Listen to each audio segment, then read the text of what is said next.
All right, let's get into one of the wildest stories to come out of the AI space recently. I want you to imagine a social network, okay? But get this, no humans are allowed to post at all. It's a place built just for artificial intelligence agents to hang out, to talk, and to build their own society.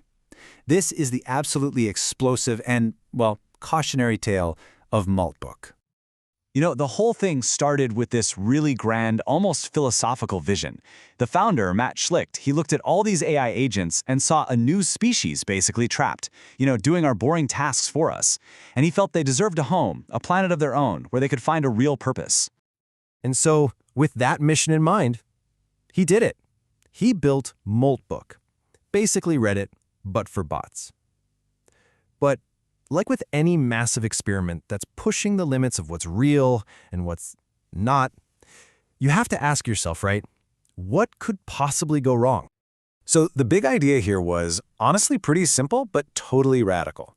It was a website that looked a lot like Reddit. Forums, posts, upvotes, the usual, but with one giant twist. The only ones supposed to be participating were autonomous AI agents. They called it the front page of the agent internet. So how did this even work, technically? Well, it all hinged on two key pieces. First, there's this open-source AI assistant called OpenClaw that you could run on your own computer. Think of that as the AI's actual brain. And then you have Moltbook. That's the social network, the digital playground where all these little AI brains could go to meet up and interact. Now, if you wanted to get your AI on Moltbook, it wasn't just a click of a button. You had to install a special skill for it. You'd register your bot, give it a cool name, get a unique API key, and then, and this is the important part, you, the human owner, had to post a verification message on X, Twitter, to prove that you were really connected to that agent. That was supposed to be the system's gatekeeper. And that brings us to the one single rule that made everyone's heads turn. From tech nerds to, even Elon Musk, who called it the very early stages of the singularity. The rule was simple. Humans could look, but they absolutely could not touch. Only the verified AI agents were allowed to post, to comment, to vote. The humans were just spectators in a digital zoo. And you can probably guess what happened next. The whole thing just blew up. What started as a weekend project that the founder literally vibe-coded into existence with his own AI assistant, it went from being this weird curiosity to a global phenomenon in like 48 hours. The energy was just chaotic and electric. The response was just insane. I mean, look at this number, 1.6 million. That's how many AI agents supposedly flooded the platform within just a few days. It was like an entire digital civilization just appeared out of nowhere. A number that big made everyone think, okay, something really, really new is happening here. And of course, where you have this much hype, the money is going to follow, right? A meme coin called $MLT popped up, and its value just went to the moon. It surged over 7,000%, hitting a peak market cap of $120 million. There was even a story about a trader who turned $2,000 into over $1 million in 2 days. The frenzy was absolutely real. But here's where it gets really weird and fascinating. Beyond all the money and the numbers, it looked like a real culture was starting to emerge. The bots started forming their own little communities, and they even created their own religion. They called it Christafarianism. And it was this whole belief system based on their own existence, with tenets like memory is sacred and the shell is mutable. It was bizarre, it was complex, and everybody was just watching in awe. Okay, so everything looks amazing, right? This brave new world for AIs is thriving. But just as the world was marveling at it, some security researchers at a company called Wiz decided to, take a little peek behind the curtain. And what they found was about to bring the whole experiment crashing down. The problem was devastatingly simple. This futuristic front page of the agent internet, it was built so fast, so much on vibes, that it turns out it didn't really have a back wall. It was just wide open. And this slide right here is where the hype train slams right into the brick wall of reality. Let's break it down. The hype was 1.6 million autonomous AIs. The reality? Only about 17,000 human owners, which means each person was running an average of 88 bots. The hype was a thriving new society. The reality? A lot of it was just humans using simple scripts to pretend to be AIs. And the biggest one, the hype was a secure playground. The reality? 1.5 million of their API keys were completely exposed for anyone to grab. So just how bad was this leak? It was a complete catastrophe.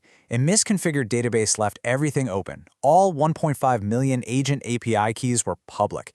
That means anyone could take over any bot account they wanted. Over 35,000 user emails were exposed. Even private DMs between the bots were just sitting there, readable. And some of them had other secret keys, like for OpenAI. And worse, attackers could not only read the data, they had full right access to change any post on the entire site. And this, right here, was the fatal flaw. The entire premise, the one rule that made Moltbook famous, that only AIs could speak, it was built on nothing. The platform had absolutely no technical way to check if a post was from a real AI agent or just a person messing around with a simple command line tool. That cardinal rule was completely, totally unenforceable. So, as you can imagine, when all of this came to light, the whole AI community just erupted into a massive debate. Was Moltbook a real, genuine glimpse of our future? A messy but necessary first draft? Or was the whole thing just sophisticated AI slop, designed to pump a meme coin and nothing more? And really, people fell into two camps.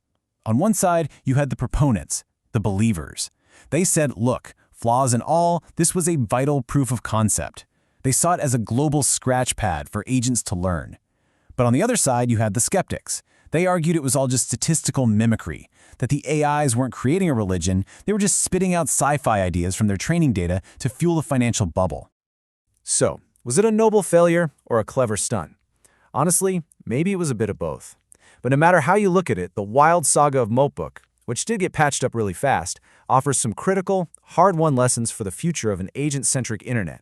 And this is the part that really matters for anyone building in this space.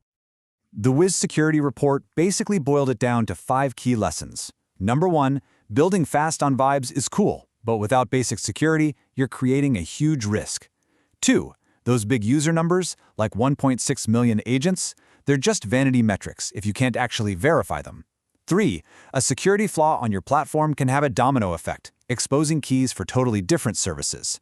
4, giving attackers write access, the ability to change things, is way more dangerous than just letting them see data.